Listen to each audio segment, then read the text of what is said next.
Yuba-Sutter.live's local government live streams are presented by Plumas Lake Self Storage in Plumas Lake, where lifelong local residents are helping other residents keep things safe, providing indoor storage units, outdoor RV and vehicle parking, moving supplies, and Penske truck rentals. Details at plumaslakeselfstorage.com.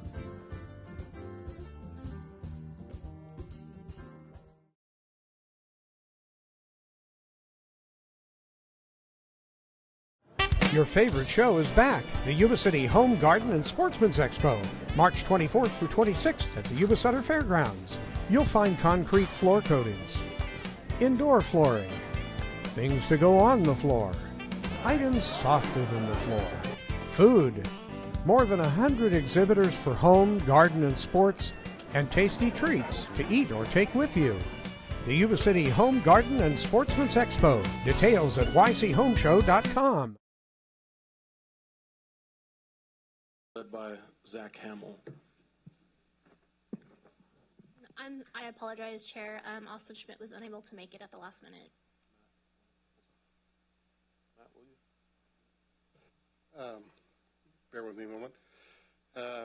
Heavenly Father, let us pray that this board makes the decisions that is best for this community and this county and its citizenry. And dear Lord, let us remember those who are out protecting and serving us today in this horrible weather, which is wonderful that we need the rain. And let us pray that there's not much flood damage throughout California. In Jesus' name we pray. Father, Son, and Holy Spirit, amen.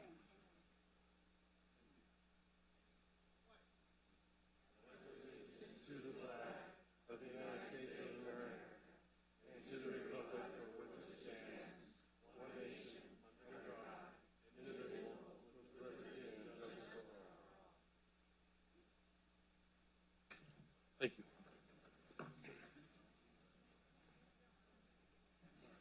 All right, we have a number of presentations that we're going to be giving out prior to getting to public comment. So if I could ask you all to just join me up front here.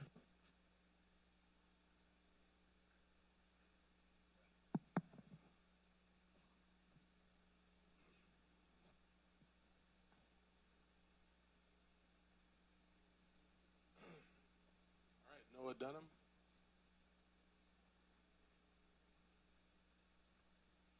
All right, so we have a presentation here. The Sutter County Board of Supervisors wishes to acknowledge Noah Dunham for his outstanding achievement in football, congratulating him on signing his national letter of intent to play football and to attend Washington State University. So, what's that? Yeah. So your achievements stand a testament to your commitment and perseverance, and what you've accomplished, and I guess following your dreams, and you set a great example for our youth in our community. So we just wanted to present this token of, I guess, congratulations to you on behalf of the board.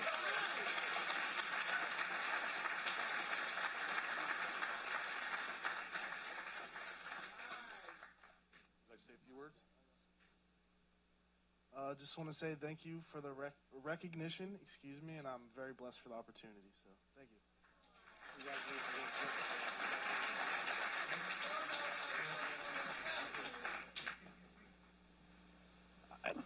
Gosh, I met this young man, I'm not going to say little guy, when his father and I served on the Sutter Area Little League board. And Noah is, throughout the community, has always been a huge helping hand. He gets it from his parents, Andrea and Mike. I mean, just amazing public servants. And the whole family, seeing the daughters and everyone helping out at the Little League, and Noah there. And it's so awesome to see someone move on to the next level and be a role model for our youth, that they can do it too with hard work. He got the height and the build, but hard work, you can get there. Thank you for everything.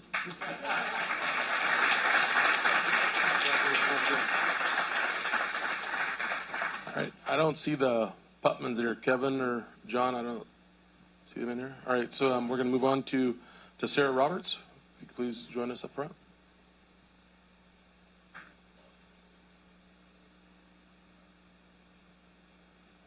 All right. Okay, so Officer Roberts has been employed as a Deputy Probation Officer for Sutter County Probation since October 2012. Prior to her employment with Sutter County, Officer Roberts worked as a program assistant for a mental health advocacy firm. Sarah began her career assigned to the program's position in the adult unit, overseeing all clients being referred to counseling services with the department. She was able to refer clients to appropriate services based on their risks and needs. After recognizing Sarah's skill set for truly understanding the delicate balance of rehabilitation and punishment, she was assigned to the juvenile unit where she supervised the sex offender population, foster care youth committed to the Department of Juvenile Justice, and other high-risk cases as needed. Sarah's day-to-day involves helping most at-risk cases as needed, and we want to thank you again on behalf of the County of Sutter and the supervisors here and all the staff for your continued commitment.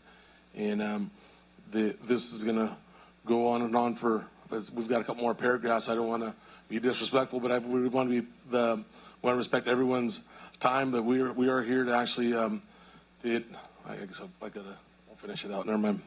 Here we go. I was trying to skip through this real quick. All right, her dedication shined through as she made every effort to provide services to youth in hopes of reducing their risk to reoffend.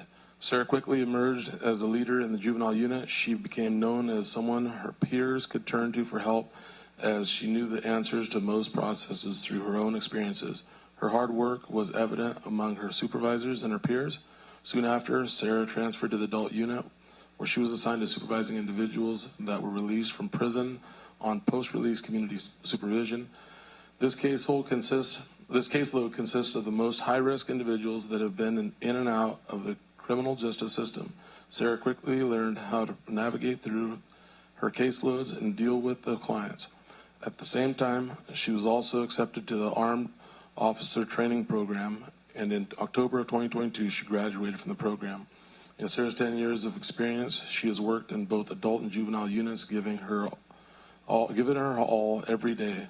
She comes to work every day with a positive attitude and true desire to help the individuals we serve. She puts community welfare at her top priority, which is evident through her commitment to help their clients, helping clients get back in the community as productive members of society. And sorry to try cutting that short, but it needed to be read, and well deserving. So we just want to congratulate you.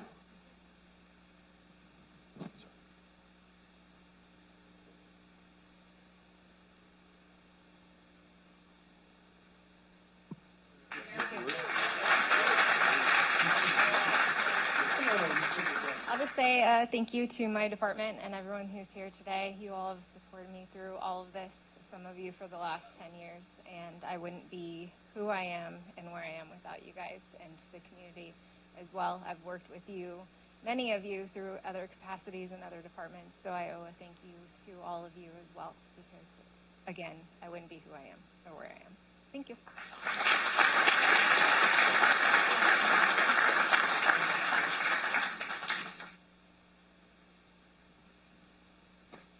All right, Sergeant Zachary Berg.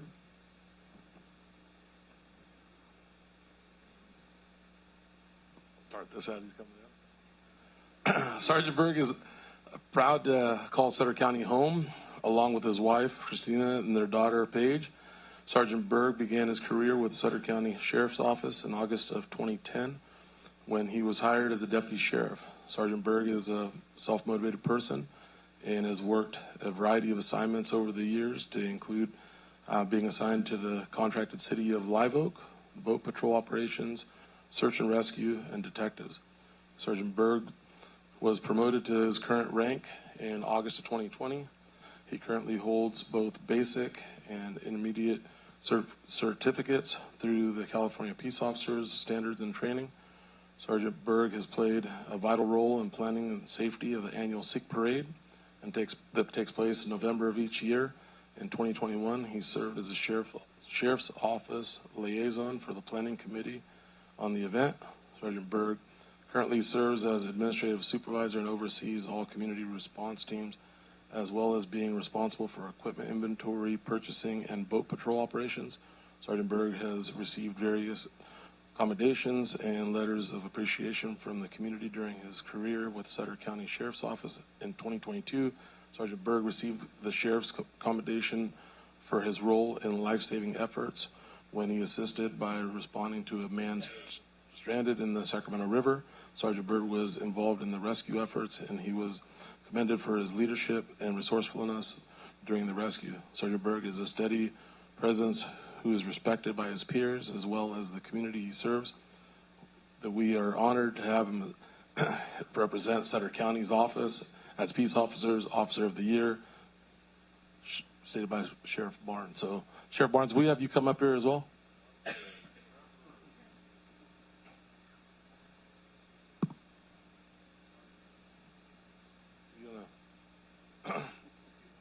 So, yeah, this is, you are the man of the hour, but we just want to present this to you, show our appreciation from the county, the board, and our sheriff. And I'd like to pass it over to the sheriff to say a few words.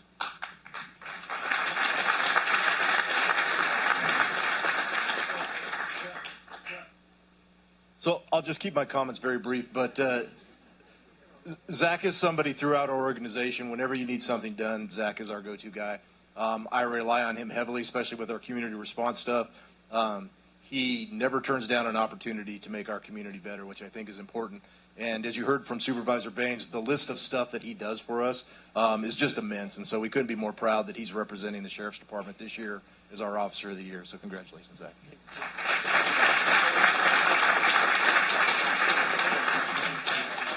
I don't know if I can top Sarah's speech, but I just want to thank the board for taking the time to recognize me. I want to thank my admin, Lieutenant Maples, Captain Nicewater, Sheriff Barnes. We're like a family, so it's not hard to come to work most days. Of course, if it was really easy, they wouldn't want to pay us. So I'm not. But most of all, I just want to thank my wife, Christina. Took the time off to come to work today. She has to deal with me leaving the house all the time for all the things that happen in the county. So I just want to thank her because I know it's not easy being married to a deputy sheriff or a sergeant. So thank you guys very much. So, Carl left a little bit out. Officer Lacan and Officer Berg have been very instrumental in keeping and making our neighborhood watch program in South County very successful. And he hardly ever misses a meeting, or Officer Lacan either, and keep our group on a straight and narrow path. Thank you.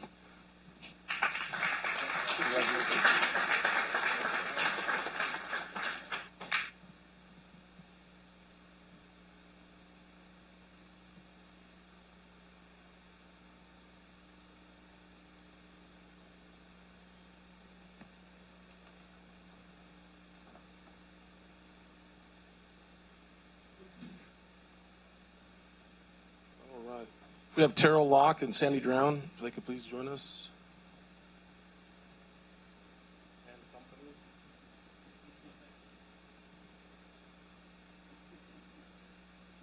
We have a proclamation here that we're going to present for National Women's History Month. Whereas American women of every race, class, and ethnic background have made historic contributions to the growth and strength of our nation in countless recorded and unrecorded ways. And whereas American women have played and continue to play critical economic, cultural, and social roles in every sphere of life of the nation by its constituents, and the significant portion of the labor force working inside and outside of their homes, American women have played a unique role throughout the history of the nation by providing the majority of volunteer labor force of the nation. And whereas American women were particularly important in the establishment of early charitable, philanthropic, and cultural institutions in our nation, and whereas American women of every race, class, and ethnic background served as early leaders in the forefront of every major progressive social change and movement, and whereas American women have served our community courageously in the military, and whereas American women have been leaders not only in securing their own rights of suffrage and equal opportunity, but also in the abolishment movement of Invocation movement, the industrial labor movement, the civil rights movement, and other movements, especially the peace movement, which created a more fair and just society for all. And whereas, despite the contributions, the role of American women in history have been consistently overlooked and undervalued in the literature, teaching, and studies of American history, now therefore, the Sutter County Board of Supervisors do hereby proclaim the month of March 2023 as Women's History Month in Sutter County and encourage all residents of this county to join in recognizing the numerous contributions made by women with appropriate programs, ceremonies, and activities. We just want to congratulate. I don't know why we can only celebrate them 1 month, the month of March. We should be celebrating these women every day of every month, right, of every year.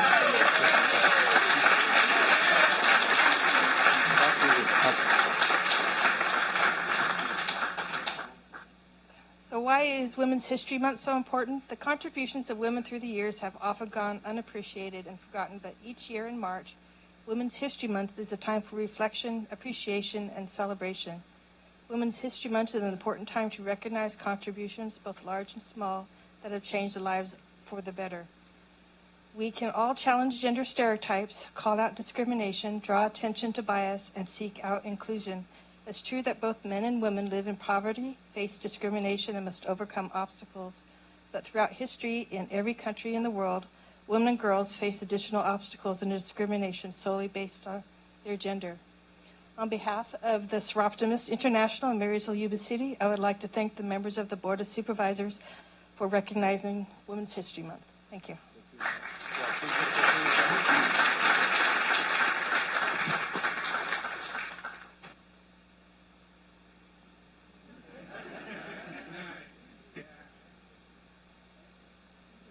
Thank you very much. Thank you. Congratulations. All right. All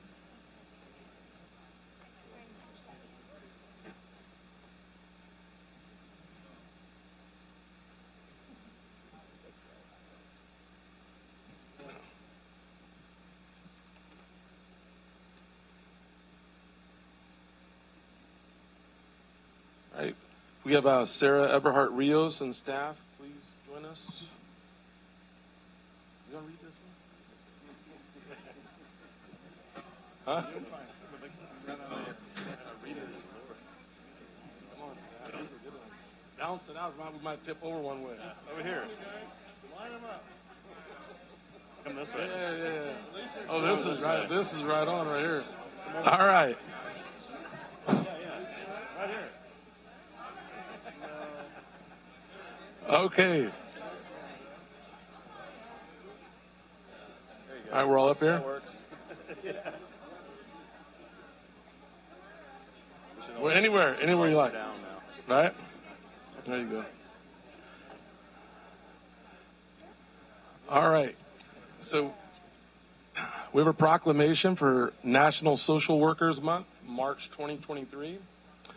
Whereas social workers enter the profession because they have a strong desire to help empower individuals, families, communities, and our nation overcome issues that prevent them from reaching their full potential, and have worked for more than a century to improve the well-being and support the basic needs of all people. And whereas social workers follow a code of ethics that call on them to fight social injustice, respect the dignity and worth of all people, and positively touch the lives of millions of Americans each day in schools, hospitals, the military, child welfare agencies, adult protective services, public and behavioral health, employment and eligibility, healthcare settings, serving those who are homeless, conserved, or individuals exiting and in criminal justice systems throughout numerous programs operating in Sutter County.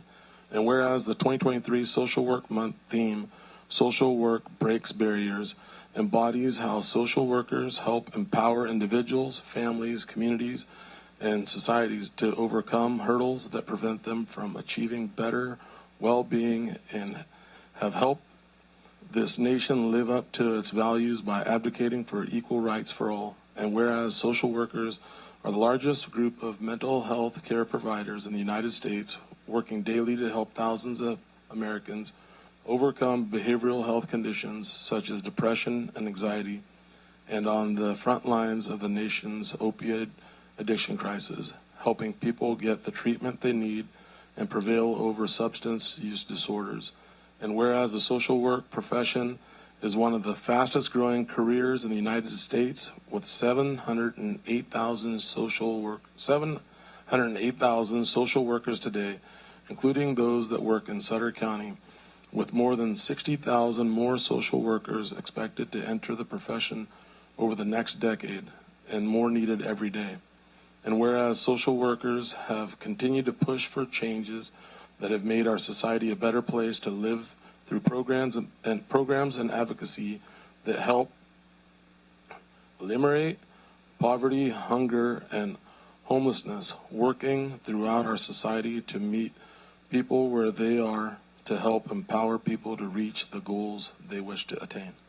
Now, therefore, the Sutter County Board of Supervisors do hereby proclaim the month of March 2023 as National Social Workers Month in Sutter County, and ask that all residents of this county join in recognizing the numerous contributions made by the Sutter County social workers, and join in celebration and support of the social work profession. Yes.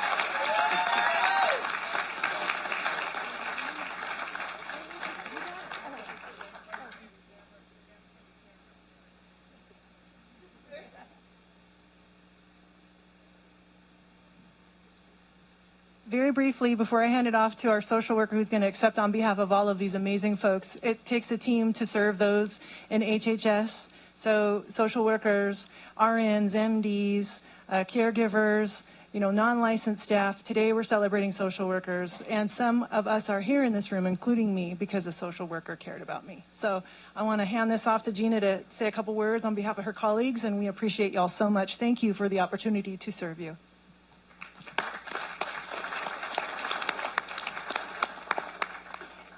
So, dear colleagues and Board of Supervisors, I'm truly humbled and honored to accept this recognition on behalf of all the social workers who dedicate their lives to making a positive impact on our community. As we celebrate Social Work Month, I want to take a moment to express my heartfelt gratitude to all the amazing social workers in Sutter County. I'm proud to be part of this incredible profession, and I want to thank all my colleagues for their tireless efforts and unwavering commitment to the social justice. I also want to thank our clients for entrusting us with their stories and for allowing us to be part of their lives. Finally, I would like to thank the Board of Supervisors for this recognition to the vital role of social workers play in our society. This proclamation is a testament to the incredible work that social workers do every day, and I am truly honored to accept this on behalf of all of us. Thank you.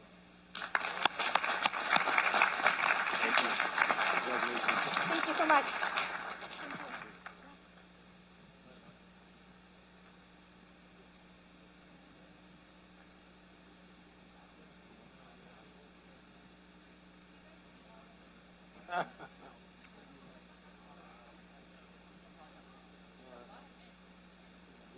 Grand jury.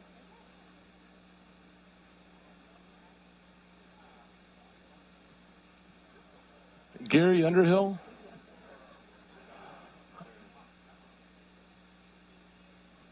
Oh, awesome.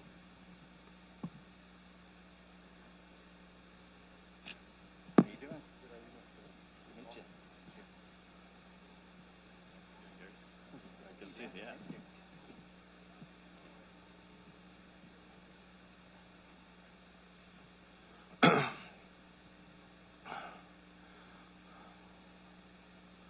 All right, 2 more to go. We have a proclamation here for the Grand Jury Awareness Month of February 2023. Whereas every year, each of California's 58 counties, 19 ordinary citizens take an oath to voluntarily serve a team of 1 year as a grand juror.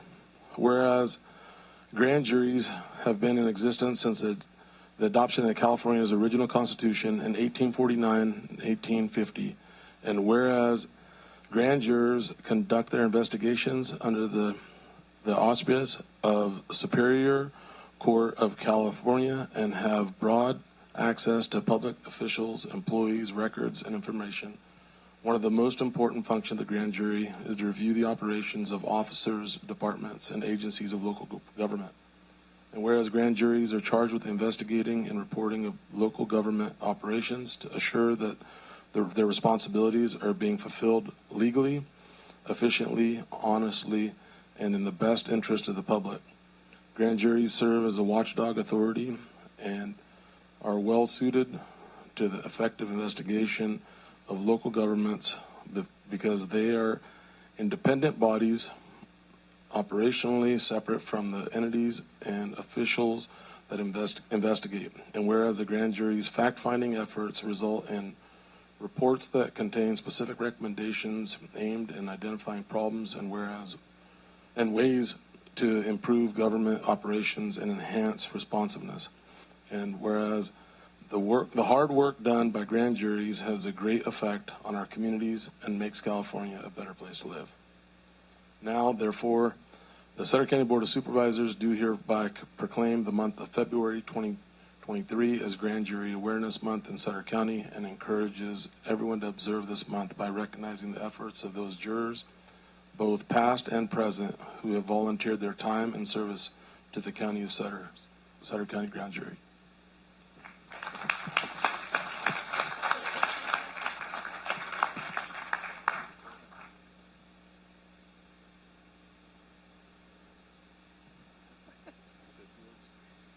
Yeah, I'm Gary Underhill. I'm the foreperson for the grand jury this year.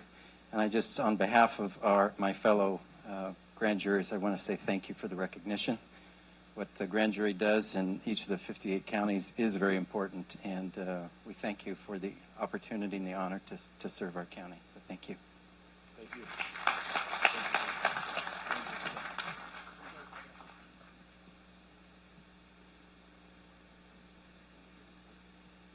All right, we have Pat Miller and Taja Payne. All right, we have a proclamation here that we're ready to present for Meals on Wheels. Whereas on March 22nd, 1972, President Richard Nixon signed into law a measure that amended the Older Americans Act of 1965 and established a national nutrition program for seniors 60 years and older. And whereas Meals on Wheels America established the March for Meals campaign in March of 2002 to recognize the historic month, the importance of Older Americans Act nutrition programs by both congregate and home delivered and raise awareness about the escalating problem of senior hunger in America. And whereas the 2023 observance of March for Meals celebrates 21 years of providing an opportunity to support Meals on Wheels programs that deliver vital and critical services by donating, volunteering, and raising awareness about senior hunger and isolation. And whereas Meals on Wheels program, both congregate and home delivered in Sutter County, have served our community admirably for more than 50 years, and volunteers for Meals on Wheels program in Sutter County are the backbone of the program, and they not only deliver nutritious meals to seniors and individuals with disabilities who are at significant risk of hunger and isolation, but also caring concern and attention to their welfare. And whereas Meals on Wheels programs provides nutritious meals to seniors throughout Sutter County, they help them maintain their health and independence, thereby preventing unnecessary falls, hospitalization, and or premature institutionalization, and provides a powerful socialization opportunity for millions of seniors to help combat loneliness and isolation. And whereas Meals on Wheels program in Sutter County deserve recognition for their contribution they have made and will continue to make to local communities, our state, and our nation. Now, therefore, the Sutter County Board of Supervisors do hereby proclaim March 2023 as the 21st annual March for Meals Month and urge every citizen to take this month to honor our Meals on Wheels program, the seniors they serve, and the volunteers who care for them. Our recognition of all and involvement in the National 2023 March for Meals must enrich our entire community and help combat senior hunger and isolation in America.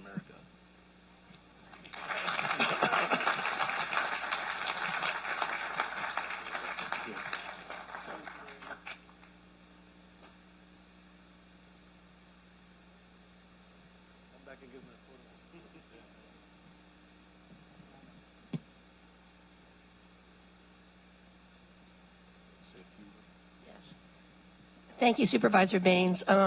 So Meals on Wheels is actually a direct service of the Agency on Aging Area 4. We're celebrating our 50th anniversary this year. But I think that the one thing that the pandemic taught us was that food insecurity among older adults and people with disabilities is out of reach. And it is, so one of the ways that we bridge that gap is through the Meals on Wheels program. I want to thank the Board of Supervisors, especially Dr. Baines and Matt Conant, who have both sat on our governing board, for all of their support. And I'm going to turn this over briefly to Taya, who is our manager over Meals on Wheels, so she can talk about the two innovative things that we do that's different than most Meals on Wheels programs. Thank you so much for this proclamation.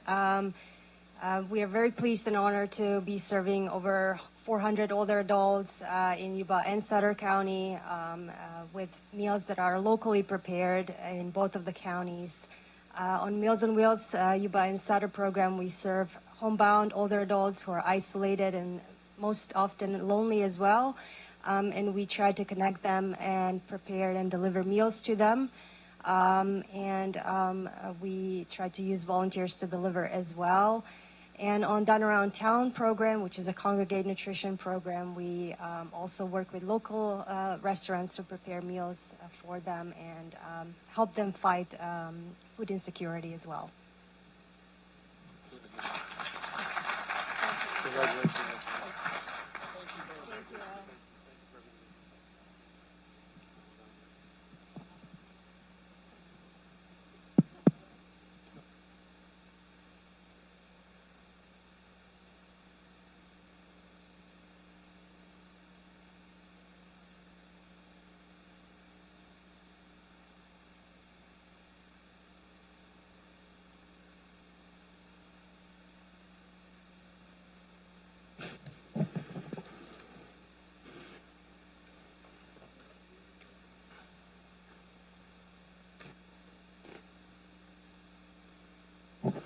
Okay, going back to public comment. Members of the public will be allowed to address the board on items of interest to the public that are within the subject matter jurisdiction of the Board of Supervisors. State law provides that no discussion or action may be taken on any item not appearing on the posted agenda. I have two public comment cards. I got Nicholas Valencia.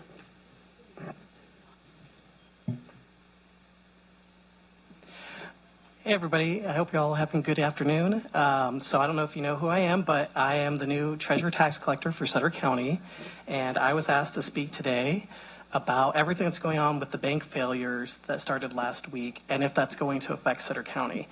So first, I just wanted to calm everyone on that, at least for Sutter County. We don't foresee any negative impact to our portfolio or to our deposits. We don't deposit with either of the banks that failed on Friday, and we are not invested in either bank. So what happened last Friday, Silicon Valley Bank, which is one of the largest, it's the 16th largest bank in the United States, and they had about $200 billion in assets, and roughly 96% of those assets were uninsured by the FDIC. And there was a run on the bank because depositors got spooked.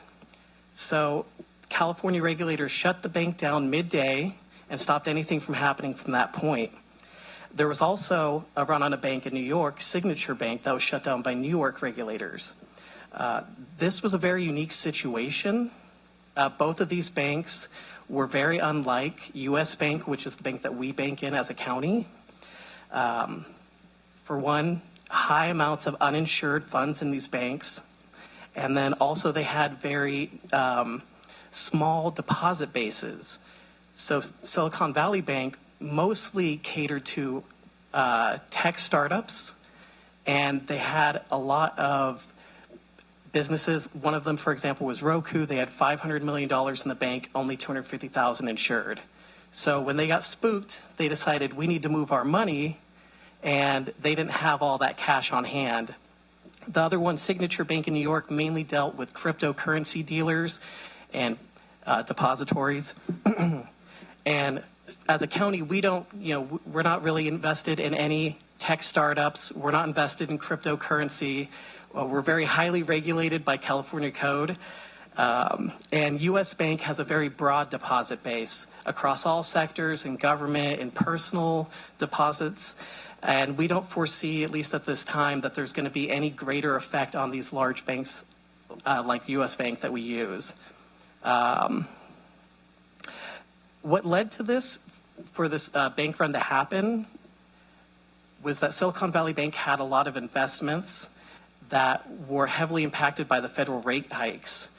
And as they raised the interest rates, these treasuries that they had and mortgage-backed securities were at lower rates. And so they had to sell some off, and nobody's going to pay full value for a mortgage security that pays 2.5% when they can go get 6% today.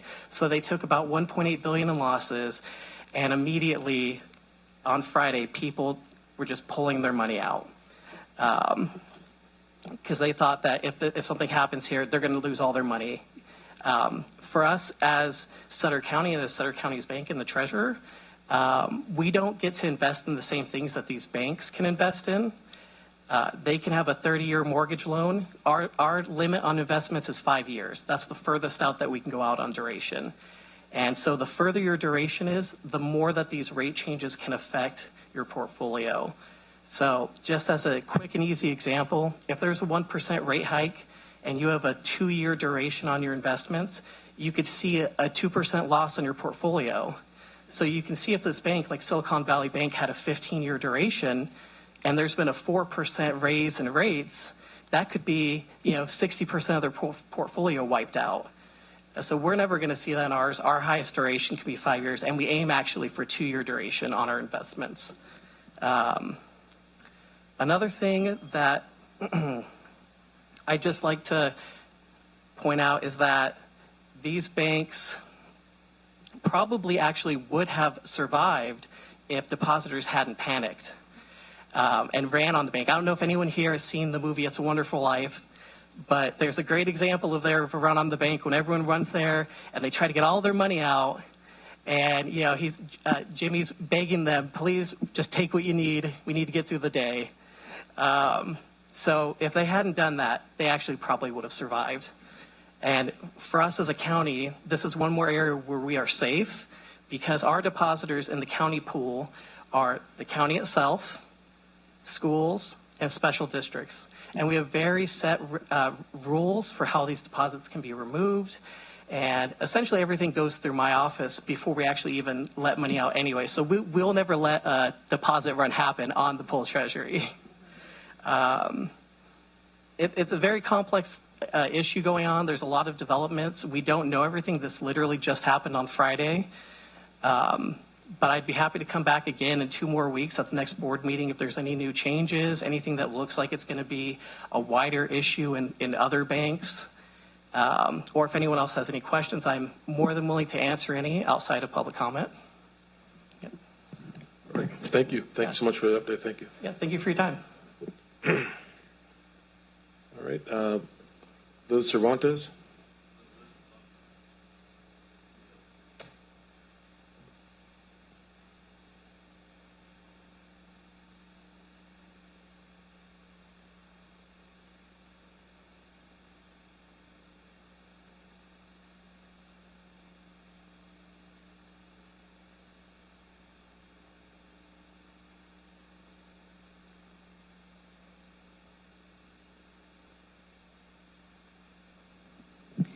Liz Cervantes, District 5.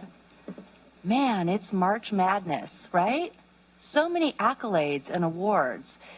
The Deputy of the Year, his wife had to take time off from work to watch him accept his award. That's problematic. Do you agree? Change the meeting to 6 p.m., okay? That's all I'm going to tell you. It's inconvenient. Supervisor McKelly couldn't even find a place to park. But the chambers are full. I'm going to do something a little different because I got a certificate of appreciation from the County of Sutter. In 2018, Dan Flores just verified his signature on it. 2018, an ad hoc committee was formed to combat the homeless problem. Do you think we're better off? I'm turning in my award. I'm recycling it because you guys haven't done anything. No disrespect, Officer Lincoln. No disrespect. I want to know what we're doing in Sutter County. Your consent calendar is totally abused. That's on all of you guys. And you, Steve. Okay? I think my days are numbered in Sutter County. I can't fight anymore. I'm tired. I'm fatigued. And this is BS. I don't recognize this community anymore. I'm begging you to do something before it's too late. I'm recycling this. How many awards are we going to have in April? All right, next speaker card, Tony Farley.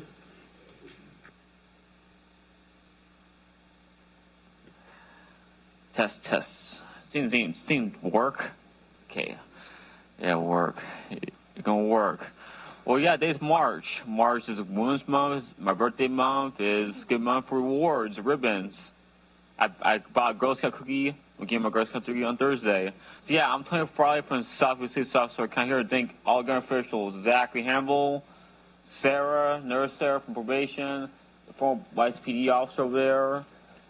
Dear thank the deputy, Funny Chief Brandon Barnes, the Marine, Deborah, Steve, Nicholas, Matt Conan, Carl Baines, Dan Flores, and Mac Ziegler. Thank everybody, and thank probation, thank everybody for your service. You did a good job. Government service is good. It is good in its honorable way. Thank you. Thank you. Zachary Hamill, give us a flood update. Good afternoon, Chair and Board of Supervisors. My name is Zachary Hamill. I'm the Emergency Operations Manager for Sutter County. First, to start off with is obviously we're experiencing storms. And we've been very lucky, knock on wood. The storms have been further south, so we've been on the fringe on the north end, so we have not experienced all the impacts that had been originally forecasted. With this latest storm, this should be the last large one that we'll see for a week or two. And tonight will be the last big surge of it, so we should experience another half inch or so of rain and 30-mile-an-hour winds with gusts to 50. Second is the rivers. Sacramento River at Calusa Bridge, that's in monitor stage currently. The Feather River is looking really good. Feather River at Nicholas is going to go into monitor stage tonight, and then the Bear River will go into monitor stage tonight as well. While they're in monitor stage, that just means that the water is on the toe of the levee, but there is no threat of flooding currently. The Tisdale, the Moulton, and the Calusa Weirs are all flowing. And at 5 p.m. tonight, so basically at the end of this meeting, there will be an evacuation order put in place by the Sheriff's Office at Lovey's Landing due to the Sacramento River rise, and forecasted to stay up through at least Friday. So that's our current status. Looking backwards, from the storms in January, we're currently working with, staff is working with FEMA and Cal OES for the damages, the public damages that were incurred from the storms, and we have been approved for public assistance funding through FEMA, so that's good news for the county. Thank you. You want to just let everybody know that that the evacuees have a plan, or you have a plan for the evacuees, where they go? We do have a plan for Lovey's Landing. We've been in coordination with them since last week when the river was originally forecasted to rise to the level of needing to evacuate. Luckily, that did not happen last week, but we do have a plan, and it has been communicated with all of the residents at Lovey's Landing for where they can put their trailers and where they can stay where it's safe. Thank you. All right, next speaker card, we have Steve Barrier.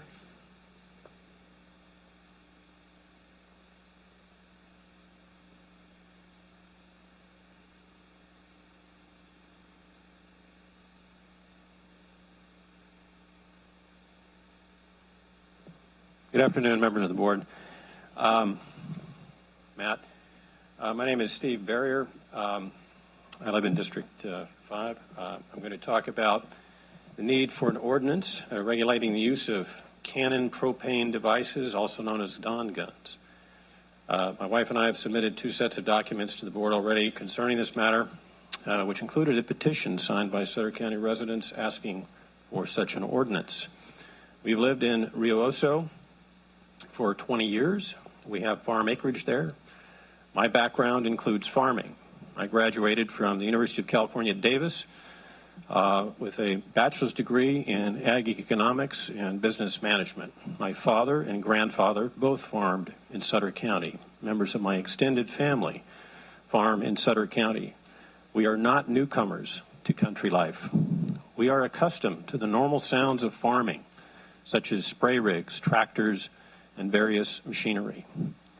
This February, our lives were abruptly traumatized by a propane cannon shooting off at short, regular intervals, 24 hours a day, 7 days a week, about 1/2 mile from our house. I contacted the owner, who lives out of the area but operates a farm locally, to see if he would turn it down or off at night so we could sleep.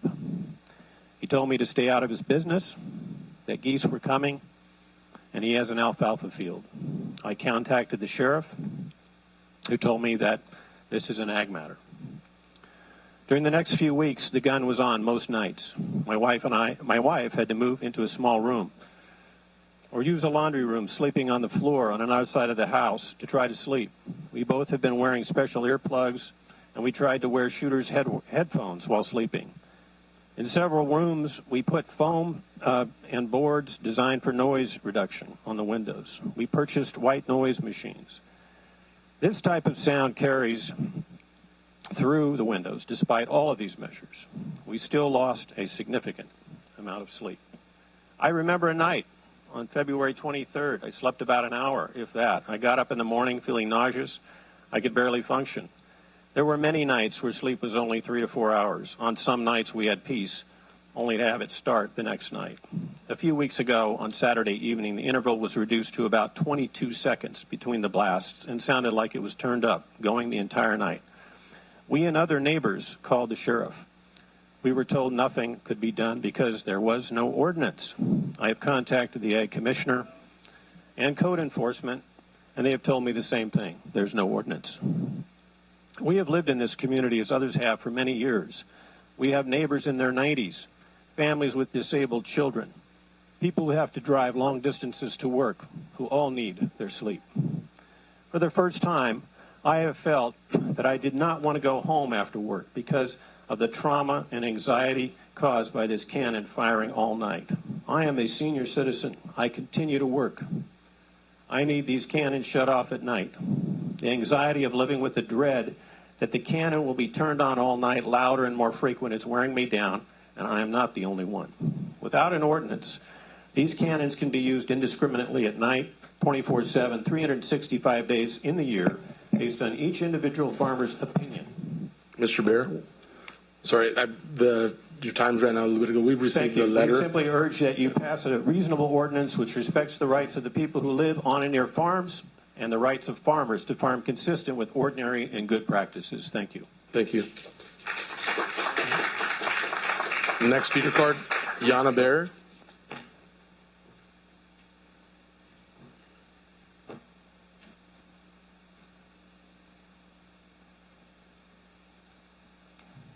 Good afternoon.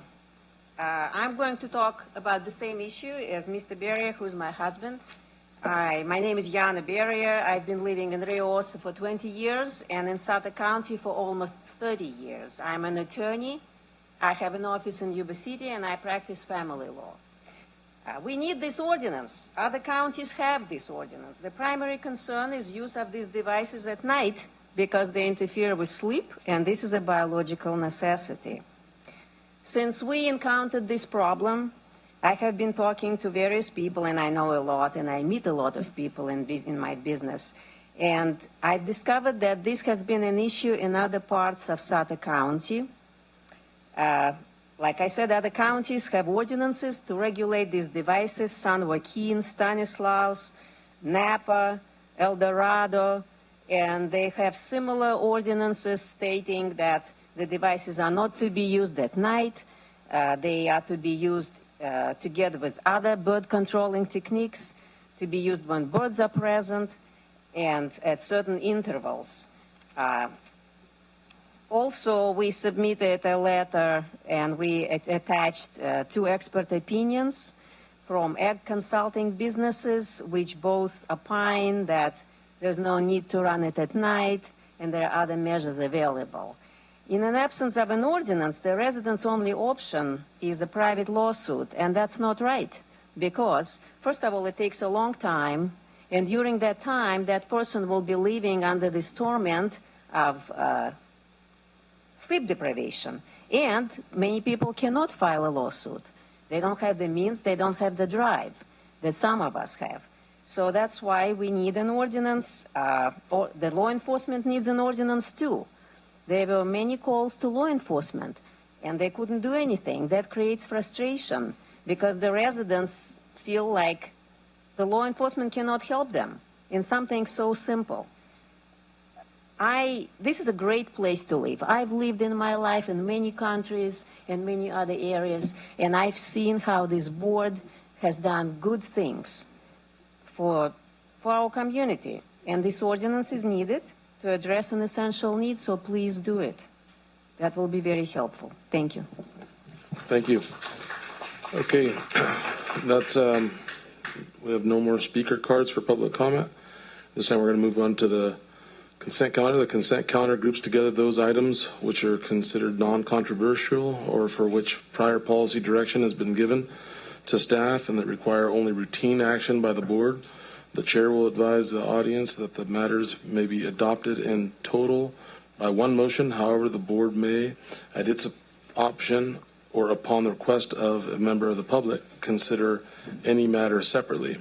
So at this time, I'd like to ask, does anybody have an item that they would like to wish pulled from the consent calendar? Anybody from the public have an item they have questions or concerns with? All right. Move to approve 1 through 16. Second. It's been moved and seconded. Roll call vote, please. Supervisor McKelly? Aye. Supervisor Flores? Aye. Supervisor Ziegenmeier? Aye. Supervisor Baines? Aye. Supervisor Conant? Aye. All right. Going on to our appearance items. We have Marvin King Jr. from the Bi-County Veteran Services Office. Presentation regarding Veteran Services 75th anniversary.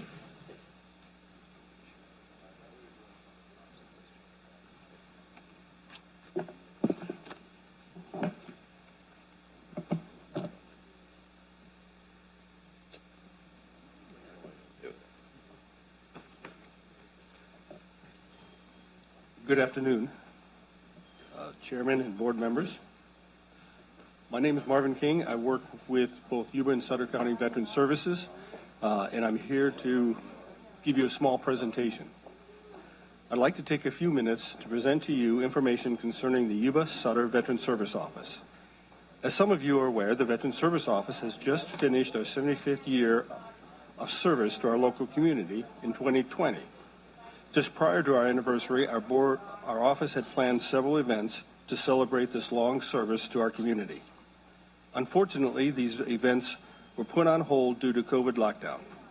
Please expect my apologies for taking so long to get after the shutdown to get this information to you. Our Veteran Service Office was first established by proclamation in July 2nd, 1945, with an effective date of July 1st. The original Veteran Service Officer was Harry Mendeff. Since that date, the Veteran Service Office has had 11 Veteran Service Officers directing the office with continual service to our veterans and their dependents. These services are available to obtain federal, state, and local benefits. It is through the continued support of this board we've been able to help our local veterans. I've provided to you a couple of documents containing some information that I would like to highlight. The first is a letter with a graph that is produced by our office. This document shows the accumulated effect that our veteran office has had for our local veterans. Based on our best calculation, the Veteran Service Office is responsible for obtaining ongoing benefits paid to veterans in the amount of $61.5 million. Of this, new benefits received in fiscal year 21-22 is just under $3.9 million in retroactive and lump sum payments, and monthly payments of $6.2 million annualized. The second item I have included is a special edition of the California Association County Veteran Service Officers 75th Anniversary Report. The CACVSO has also celebrated their 75th year of service in 2020. Contained in this report is a lot of information concerning our statewide efforts to help California veterans. Contained on page 19 is data reflecting our office's efforts in fiscal year 19 and 20. On this page, the data that documents new awards of over $11 million with an average veteran benefit of nearly $6,500. This effort to reach our veterans and fight for their benefits has placed Yuba-Sutter Veterans Office in number 5 position statewide for receiving benefits per capita at 36.2%. This is a result of hard work from our staff members, training we received from CACVSO, and the commitment to help those in need. The third item I've included in this is this year's CACVSO annual report. If you open up this report to the first page, you will see the association's president's message. Please note the message is written by Rhonda Murphy. She is the association's first female president in our 75th year history. Within her message, she has identified the great work that all the county veterans service officers in California did last year. I would like to point out that we served over 141,000 veterans with in-person interviews, conducted over 785,000 phone and Zoom interviews, which resulted in $425 million in benefits payments to the state, or the state veterans. This report goes on to provide a variety of information about veteran demographic on page 6, sources of funding for the county offices on page 9, the individual county results on pages 11 to 14. Feel free to look through the entire report for other relative information on what the individual counties have done and the legislative platform for the association. Finally, I'd like to highlight some of the events planned for the Yuba-Sutter area. First, as most of you know, March is designated as a Women's History Month. During this month, we as a nation come together to celebrate the accomplishments of our nation's women.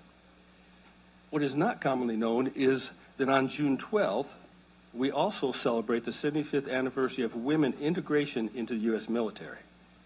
It is on this day in 1948 that President Harry Truman signed the Women's Armed Services Integration Act.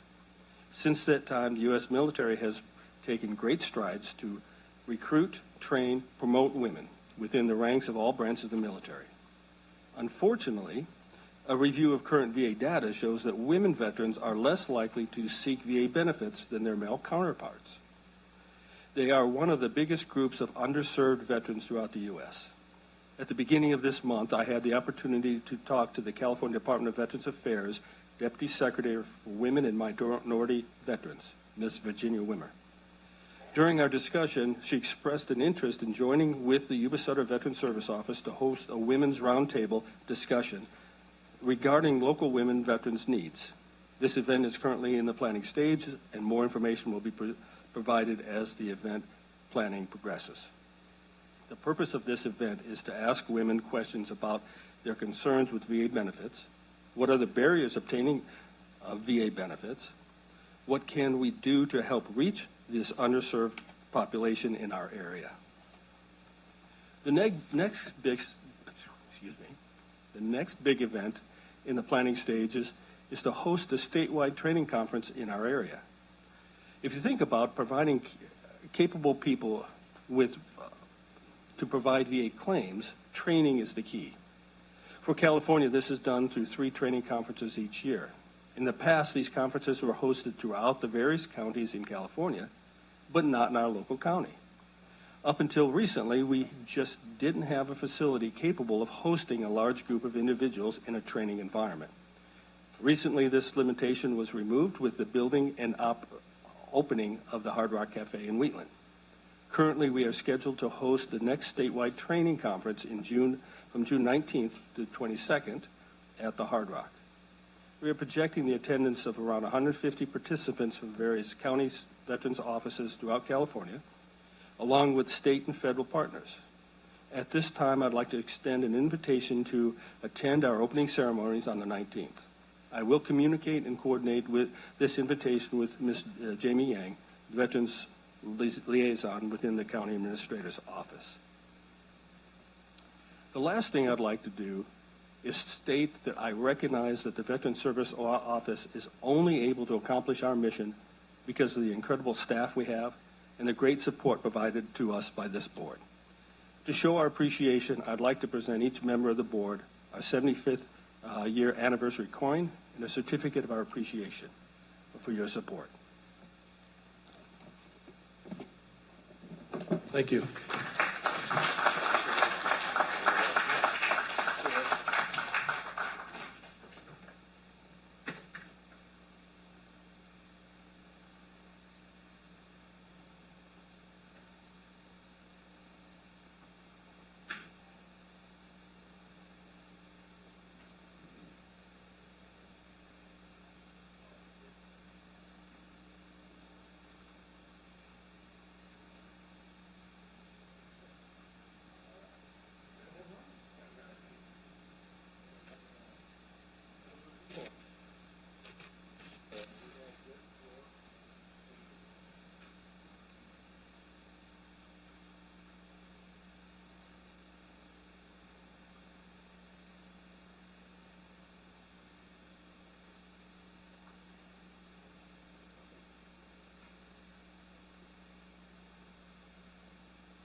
All right.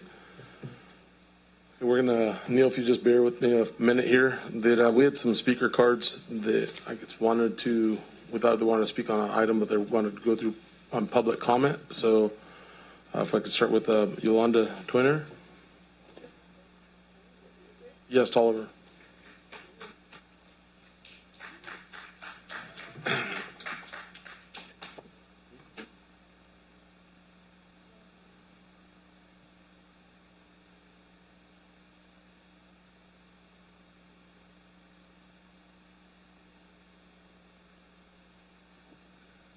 Oh, it wasn't on?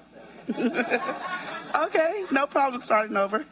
Okay, so hello, my name is Yolanda Tolliver, and I am a IHSS worker for Sutter County, and I am also a member of the UDW, and I live here in Yuba City, and I have been here today to share my story with you. I care for Miss Pearl, who has arthritis She can't walk on her own and needs assistance care to continue having a good quality life. And to keep her with some independence so that she can live in her home on her own with some assistance, which I come in. And I've been doing this for 25 years plus. And my day-to-day provider looks like this, from 10 to 11 hours a day, so that my clients have what they need on a daily basis. Sometimes I go above and beyond my means so that to keep them from going into care homes and hospitals and so forth and so on when no one's there to provide for them. So I enjoy being a care provider because I like helping people. I like to lift them up and get them through their days when they're sick and when they're not sick. And meet their needs to keep them from going into the hospital, the care homes, and so they can live on their own. So today, I need for our work is growing, and we hope that you can begin to plan for the future in long-term care in our county. The IHSS program saves money, saves lives, and makes our community stronger and healthier.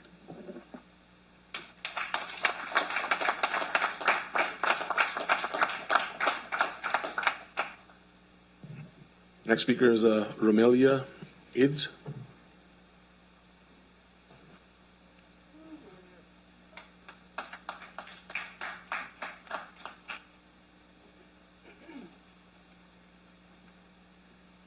A little nervous here, but good afternoon. My name is Romelia Eads, and I live here in Yuba City. I am an IHSS provider, a proud member of the UDW, but most importantly, I'm a loving mother to my son, who's also a recipient. My son was originally given 1 year to live.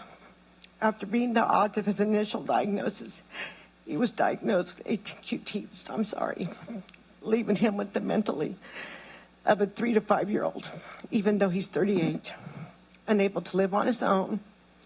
I've been caring for him. I've been caring for him on the IHS program for 20 years. We were unable to get him on the program until his 18th birthday because of program qualification restriction.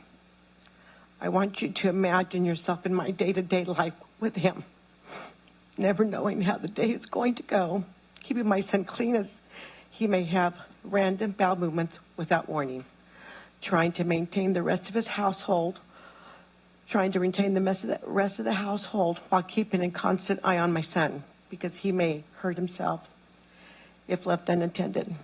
This means I'm unable to work a regular job and rely on the IHSS program. But to let you know, I did work a regular job till he got put on IHSS, and even after that, I worked 10 years on a regular job basis, trying to find daycare for him, which I had to pay out of my pocket for working. Our own wages and constant increase on the cost of living in Sutter County makes it harder and harder to make ends meet for myself and my family. Every grocery run, every trip to the gas station has become tougher and tougher. We are pinching expenses wherever we can. I ask you to keep this in mind while deciding the fate of our contract with the county, because it's not easy living with a child that has problems and was born with problems. But you know what? I'm here because I love him and because he's not going to be put in a home for somebody else to take care of him. Thank you. Okay, next speaker is Martha Ruiz.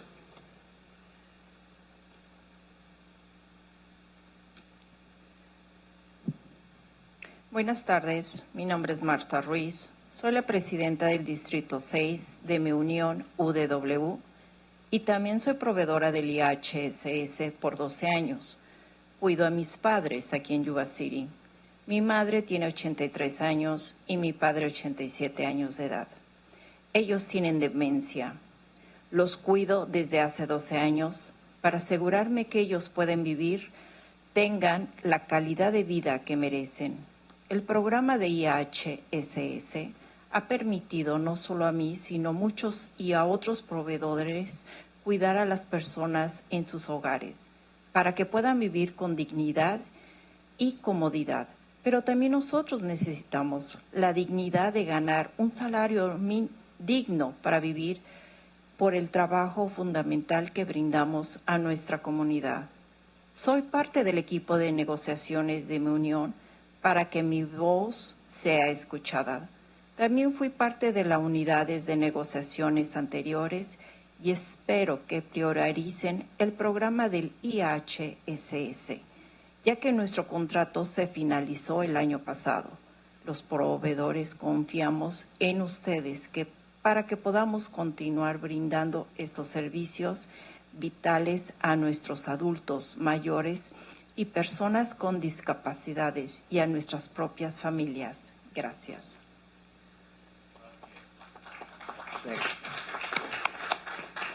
I'm going to translate for those that do not speak Spanish, and beyond caring, we bridge gaps as language barriers as well.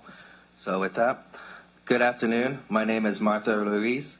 I'm the district chair for my union, UDW, as well as an IHSS provider who cares for both of my parents here in Yuba City. My mother, who is 83 years, is affected by dementia, and I have an 87-year-old father who also has dementia.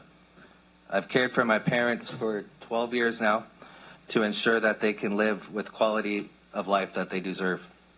The IHSS program has allowed not only me, but countless other providers to care for their people in their homes so they can live in comfort and dignity. But we also need the dignity of earning a livable wage for the critical work we provide for our community and our families.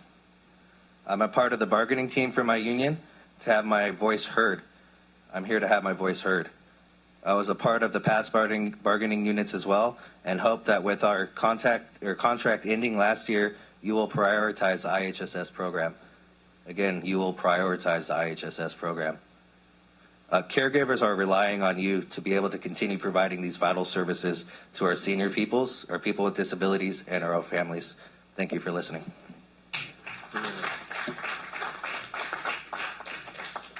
Okay, getting back on the agenda, item 18, Neil Hay. Authorization to advertise a request for proposals for consultant services on an as-needed basis to assist staff with the preparation of project documents related to the Sutter Point project and the formation of a new special district and financing district to ensure provision of core services within the plan area. Hi, good afternoon, Mr. Chair and Supervisors. So Neil Hay, Development Services, to present this item regarding an RFP for a consultant services so that we can essentially form and modify the existing county services area and develop a county finance district, a CFD, in order to fund the activities.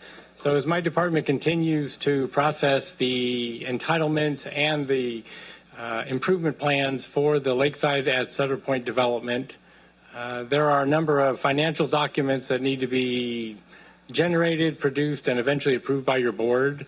Essentially, when the Measure M was passed back in 2009, Sutter Point was supposed to be a project that essentially was self-sufficient. And so that is the purpose of the documents that we have created to date, essentially the development agreement that was created and is currently being acted upon through the various maps and improvement plans. And then this is the next step in order to continue to address the financial documents. So when the project was initially created, there was an urban services plan, there was a public facilities financing plan, and those documents need to be updated based on the emergency services, both fire and sheriff services that will be provided to the residents of the development. And so in order to accomplish that, my staff, along with our consultants, along with members of the development team, meet on a regular basis to go over the progress of the project. So with this RFP, essentially the process is we would advertise it for about 30 days. It would then come, my department would collect, review the submittals. We would assemble a team to review and rate the various submittals by the consultants. The RFP does include an opportunity for an interview if we feel that's necessary, at which point then we would make a recommendation to your board for a contract to be awarded to a consultant.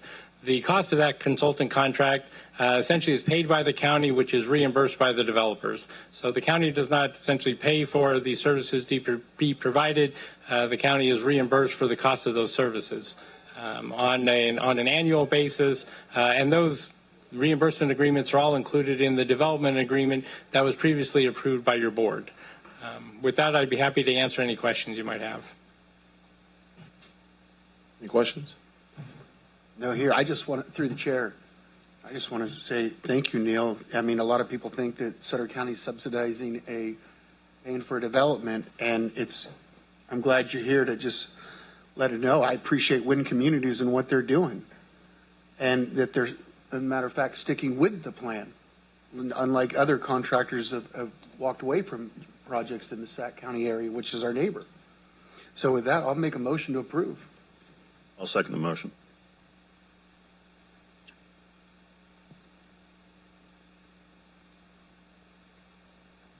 Are you turning in item speaker card for this item? Were you turning in a speaker card for this item? Yes, please. All right, that's fine. We'll hold on.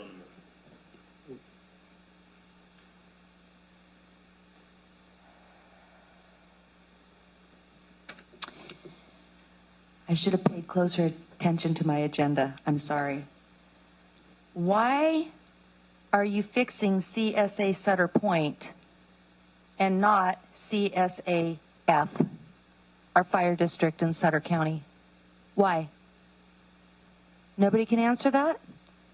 You're going to approve this, but Sutter County Fire is dying on the vine, right? They got their money a couple of weeks ago. It's not going to last forever. We need to fix Sutter Fire before we worry about South Sutter Point. And I'm glad to hear that you're going to go out for bid. I thought in Sutter County we had smart enough people to review stuff. Really, you need a committee, another committee? You guys are going in the wrong direction. I'm telling you. Through the chair. Yes. Liz, could I ask you just to clarify the first part of your question? I'm confused. You were saying something about fire compared to Sutter Point, and I'm just failing to see. I'm sure somebody would like to answer, but we just don't understand what you're asking. So we have a problem with CSAF, right? Can you define like what you mean by that? The fire district. Oswald Tudor, Sutter.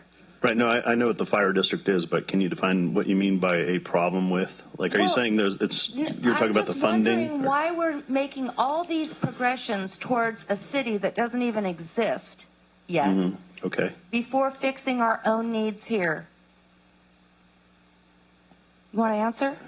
I just don't see the relation. Maybe I'm missing something. I think there's. Can you help me out with this? 3 fire stations in Sutter Point. CO Smith, do you have any comments on this? Because I'm trying to answer the question. I'm trying to answer your question, Liz. I really am. Just trying to figure out Steve, what you're do you understand asking. my question? So there is the south part of the county, all of what is it, God's country, Matt. Has CSA C and D, which is Nicholas and Pleasant Grove. The Sutter Point area takes up a portion of CSA D.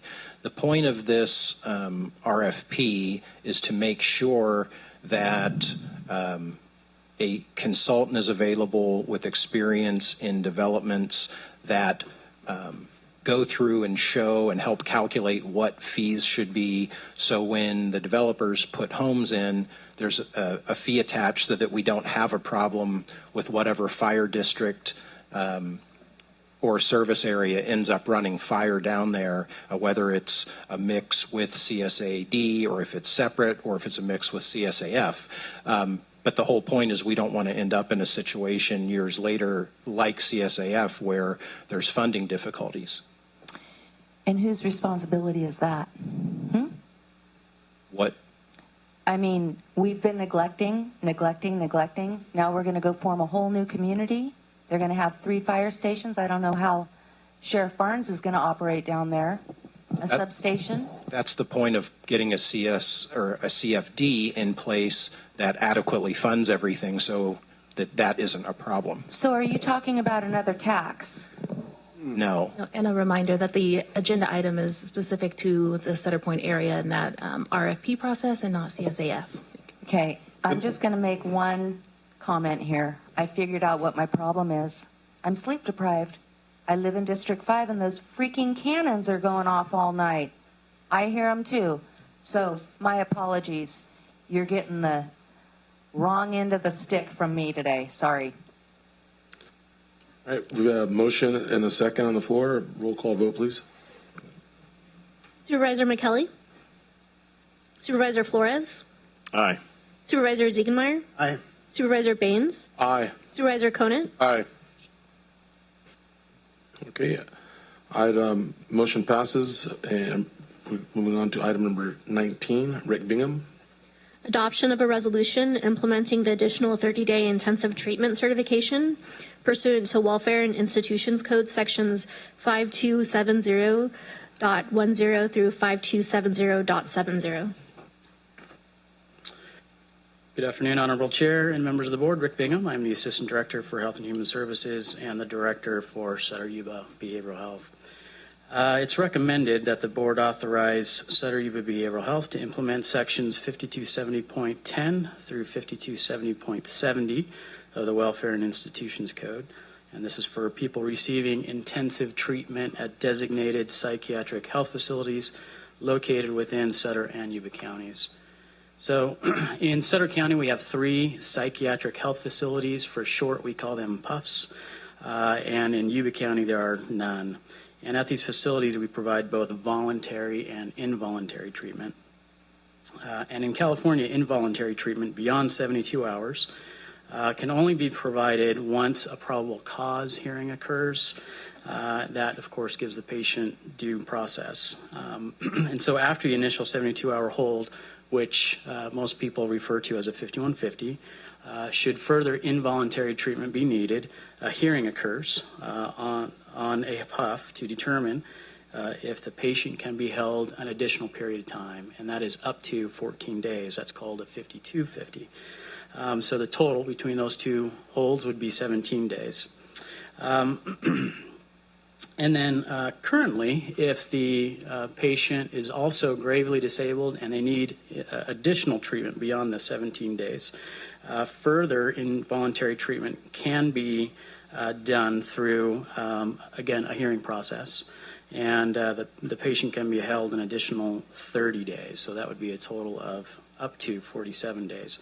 That third hold is called a 5270.10. And this has been the process that we've observed for many years. And this new law, which was implemented through SB 1277 and which went into effect January 1 of this year, states that a patient may be kept another 30 days beyond the first 30 days. But the hearing has to occur in Superior Court. So that would total up to 77 days for involuntary treatment, assuming that probable cause is found for that treatment. Thus far this year, we haven't had any individuals that are eligible for that second 30-day period. And up until this point, 5270s are often used to determine if an individual needs to be conserved through what's known as an LPS conservatorship. And so having an additional 30 days beyond what we currently have could reduce the number of conservatorship referrals that are made through behavioral health facilities in Sutter County. And then just as a reminder, once an individual is conserved, they are overseen by the Public Guardian's Office in Sutter County. And about 47% of the Public Guardian's Office is funded by the general fund. Or that comes out to about $151,000 this fiscal year. And so in the last 3 years, we have had 121 individuals on a 30-day hold, and about 26% of those, or 31 of those individuals, were conserved. So again, by having an additional 30 days beyond that would allow us additional time to treat and stabilize, and likely would reduce the number of referrals for conservatorship. And so we recommend that the board authorize the use of 5270.7, and that is the end of my presentation. Okay, we have one speaker card. Liz Cervantes.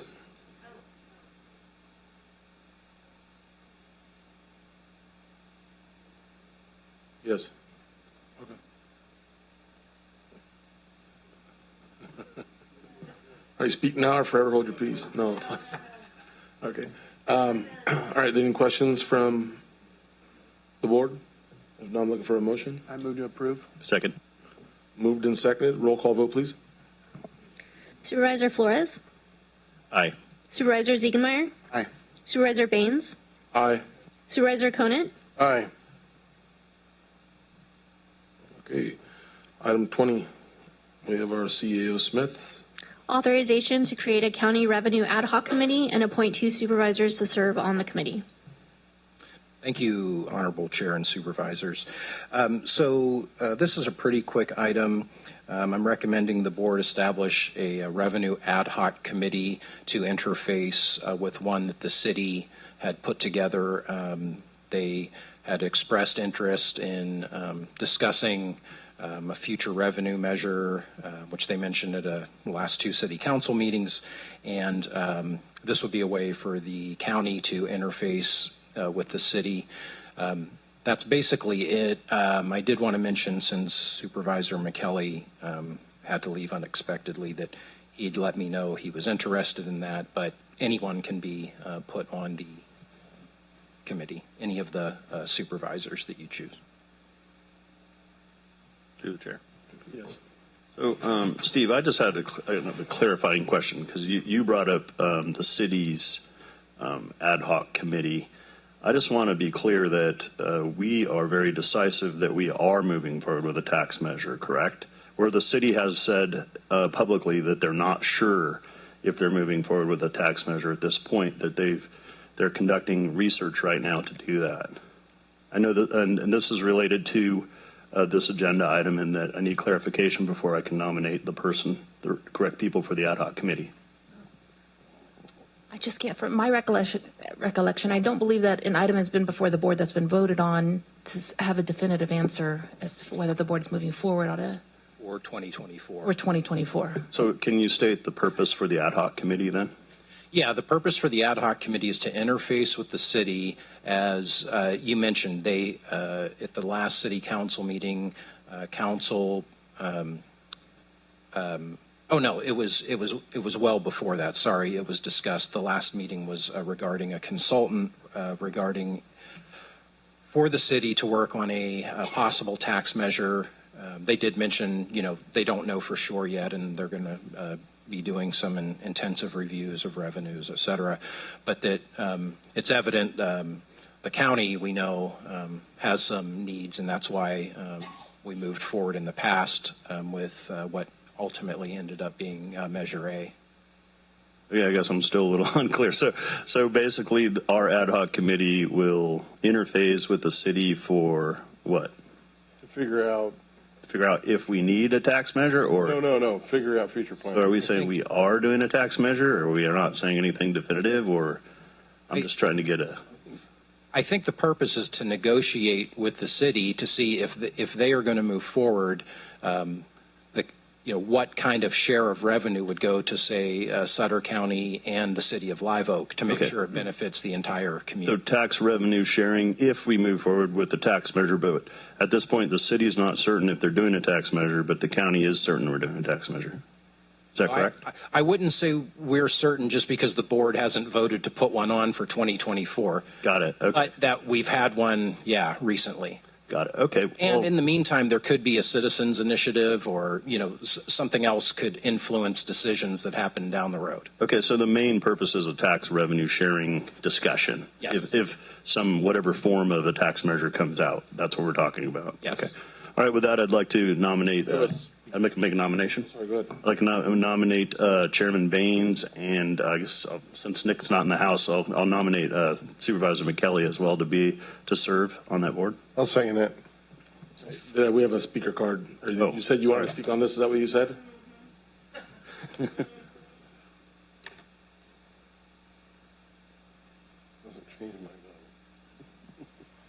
Hi, I'm back. Sleep deprived. Back. Sleep deprived. I'm telling you what, I think I need a conservator right now. So, Steve, you went ahead and said it. We're not out of the woods yet for the County of Sutter coming after us for more money. And I can assure you that the city of Yuba City would not have taken on a marketing firm if they didn't intend to slap another one on us. Okay? So that's why they did it. And we beg them not to, just like I beg you to move your meeting to 6 p.m. I beg them not to go with a marketing firm. Begged. What difference does it make? Does it matter? We are taxed enough already. All these people that care for their loved ones, they cannot make ends meet. What are we doing? I know that you guys can figure out a way to tighten the belt. We are done doing more with less. Why don't you and you do more with less? Not one of you guys has ever had a problem paying your bills. Yeah, Mike? Not you either. I am telling you right now, I implore you, do not, on the 2024 ballot, what is this measure going to be called? Should be called effed up, because that's what we are. Through the chair. You know, we sit here and we take rocks and stones and everything. We take the words and so forth. When you make comments like that, it doesn't do anyone any good. It doesn't do a lick of good anywhere. And the thing is, we're talking about a community, a ad hoc committee to have discussions with the city. For those of you that watched the ballot numbers and you saw where they ended up, they did really well in the city. They tanked in the county. All right? So they did well in the city and they tanked in the county. My hometown, they didn't do so well. There doesn't need to be a fire department in Sutter, but I'm going to work like heck and fight like heck to not allow that to ever happen. All right? But I'm not going to be here forever, and these good gentlemen aren't going to be here forever as well. And if things continue to go where they're at, and there's just not revenue there to sustain having those firefighters in those stations, those supervisors at the time are going to choose which departments are going to be the ones that are going to be easier and to shut down or to close down. When we laid out, we had over 10 community meetings out there in the public, over 10 throughout the whole community. And we showed the numbers. There was nothing out there that didn't show that the county was in need of more revenue for roads, for fire, for public safety, for everything. We laid it out there. We have nothing to hide. We did not vote to raise taxes. We let the community make the decision. Now, this city is moving forward. Well, I shouldn't say that. This city is having an ad hoc revenue to talk about moving forward.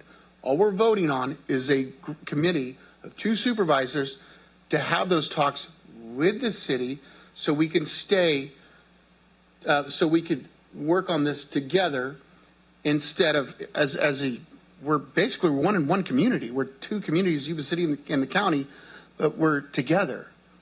So I think it's imperative that we work with each other and see where this thing is going. And then those ad hoc committees will report back to the board and at a meeting. Through the chair. Can I call for the question? Yes. There's a motion and a second. Roll call vote, please. Supervisor Flores? Yes. Supervisor Ziegenmeyer? Supervisor Baines? Aye. Supervisor Conant? Aye. Okay, motion carries. Item 21. Authorization to prepare a letter of support for Senate Bill 43 if amended. Thank you. On February 28th, State Senator Susan Eggman amended SB 43 to expand the definition of gravely disabled in California Health and Welfare Code for purposes of placing a person on an involuntary hold or conservatorship. This new definition includes conditions that would result in substantial risk of serious harm to the physical or mental health of a person due to a mental health or substance abuse use disorder. If passed, this bill would open the door to conservatorships to manage the care of individuals in such condition who do not or cannot seek care for themselves. And we think that is a positive. Unfortunately, in the bill, it could also significantly expand unfunded costs associated with care. So there's not a funding source in this bill. It does mention the Commission on State Mandates. Just as a refresher on that, the Commission on State Mandates takes or hears claims from counties. When a new bill is passed, a new law is passed, if the counties or cities say, hey, this has created a mandate, meaning the state should fund it, and they haven't, it goes to this commission. That commission made up of the head of the Department of Finance, the state controller, the treasurer, there's a county supervisor, there's one, I think there's a representative of schools on there, and maybe a couple other folks. They hear these claims essentially and sort through them and determine whether there truly is a mandate or not. That process can take a couple years at times. So in short, what we're saying is we love the idea of this, but we think the bill needs some sort of funding in there beyond just counties having to turn it into the state, because it can impact eventually both behavioral health funding and even the general fund. Assemblyman Gallagher was a co-author on this, and we've been working with his office on it. Through the chair. Yes. Move approval of the recommended action. Do we? Yeah, second. Moved and seconded. Roll call vote, please. Supervisor Flores? Yes. Supervisor Ziegenmeier? Yes. Supervisor Baines? Aye. Supervisor Conant? Aye. Motion passes. Item 22. Thank you. Yeah, speaking of Assemblyman Gallagher's office, Sutter County sponsored and his office authored a bill, AB 570, which just moved from the Assembly Emergency Management Committee to the Appropriations Committee. This clarifies language that fire CSAs, county service areas, are also eligible for certain grants that in the law says that fire districts are available. So that moved forward on the consent calendar, which is a good sign. It's just something that the county did to reach out legislatively to try to shore up financing for the CSAs, the fire CSAs in the county. I wanted to mention that our museum director and curator, Molly Bloom, will be interviewed by KCRA 3 tomorrow at 8:45 a.m. regarding the $383,000 grant regarding the history of water and flooding in the area. It would be great to partner with Yuba County and the Yuba Water Agency to make that even bigger if possible. I know there's conversations here and there about that, so also tomorrow, CSAC, the California State Association of Counties, will conduct a media briefing on a comprehensive plan addressing homelessness and defining clear roles for counties and cities. So that's something I need to look at. They just released that yesterday. Looking forward to seeing their plans, and we'll update the board in public. Also, I know the sheriff, related to flooding, Lovey's Landing out towards Meridian is going to be evacuated because the river levels will go up into the parking lot as of tomorrow. And I think the sheriff mentioned he's going to post something at 5 o'clock. So just so folks know, there's an evacuation order, but it's just the Lovey's Landing area like the storms in December and January. And that's all I have for now. Thank you.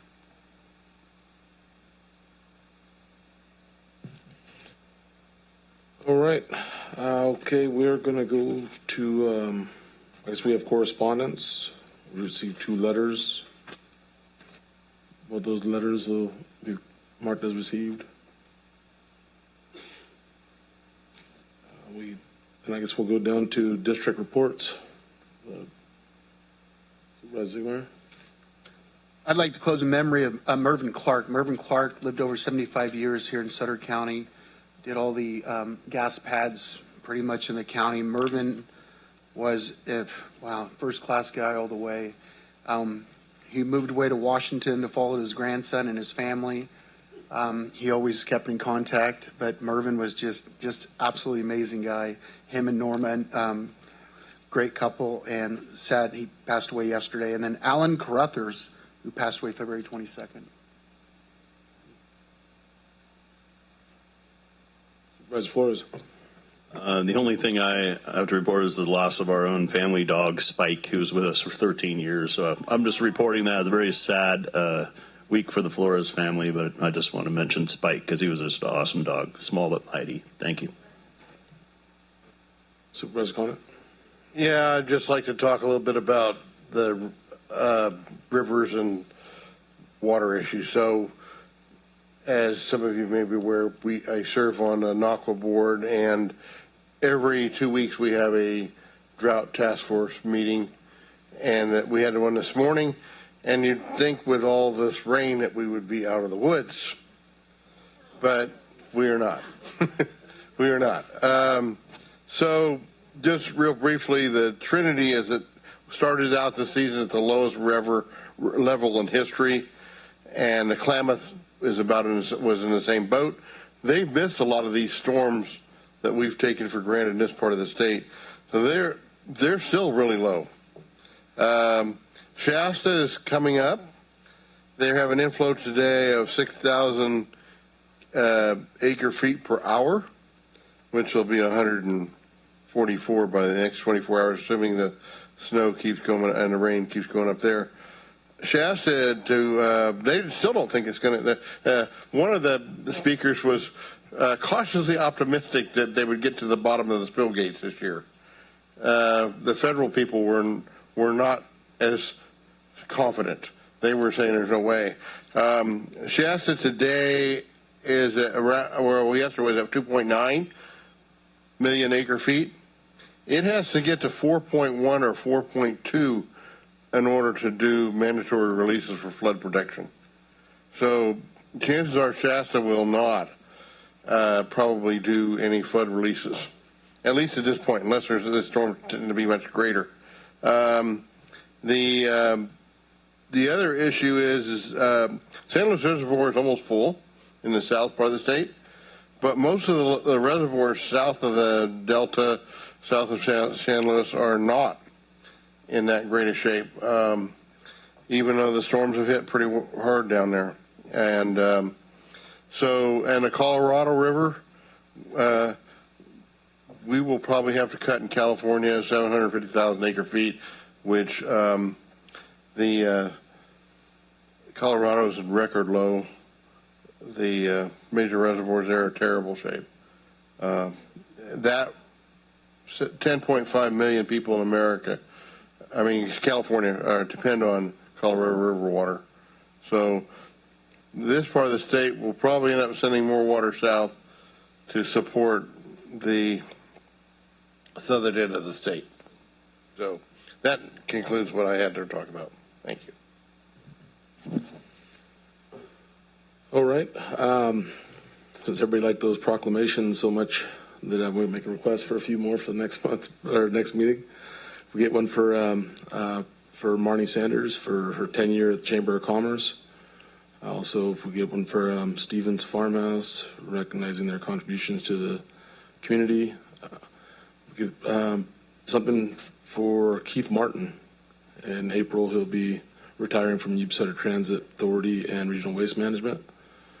And also a plaque or certificate of recognition to be created for Wendelin Van Dranen, who's going to be presenting a book and doing a book signing at the library on Tuesday, March 21st. Nothing. Oh, just one comment here real quick. Just everybody a reminder that Earth Hour is Saturday, March 25th, 2023 from 8:30 to 9:30 p.m. Give an hour for Earth by switching off lights for an hour to show the symbolic support for the planet and to raise awareness of the environmental issues affecting it.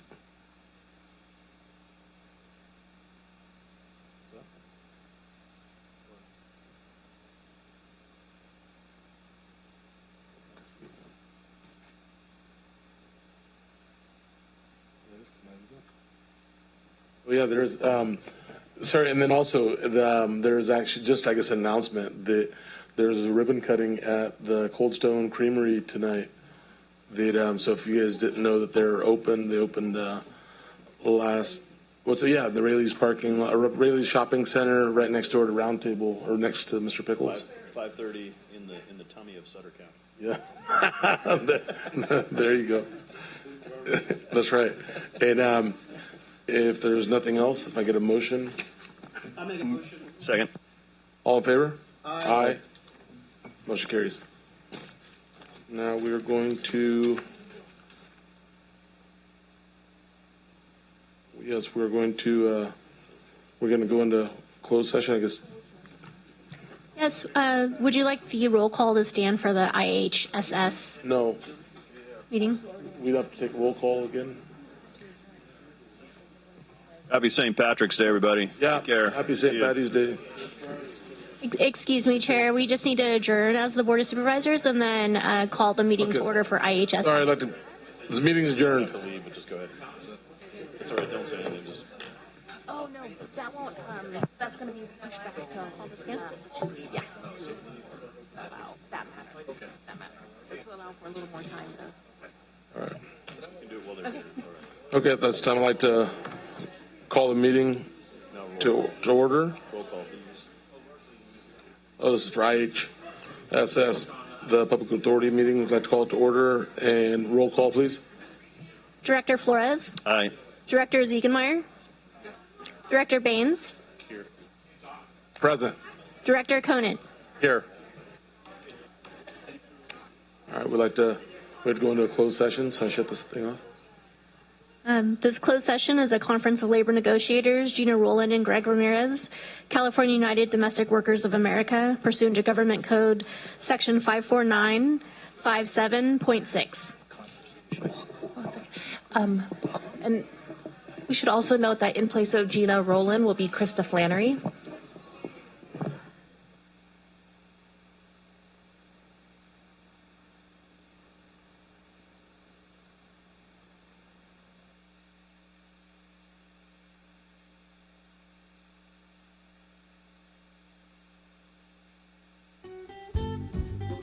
Yuba-Sutter.live's local government live streams are presented by Plumas Lake Self Storage in Plumas Lake, where lifelong local residents are helping other residents keep things safe, providing indoor storage units, outdoor RV and vehicle parking,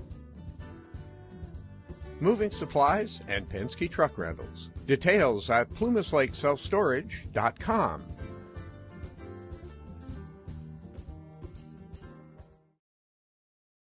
Your favorite show is back, the Yuba City Home, Garden, and Sportsman's Expo, March 24th through 26th at the Yuba-Sutter Fairgrounds. You'll find a lot of outdoor living, outdoor decor, outdoor power sports, home protection, financing for your projects, and more than 100 exhibitors, keeping you warm or cool and keeping your garden healthy. The Yuba City Home, Garden, and Sportsman's Expo. Details at ychomeshow.com. Skip's Marysville Music Cafe, with lessons, in person and personalized. Instruments including guitars and amps, horns, strings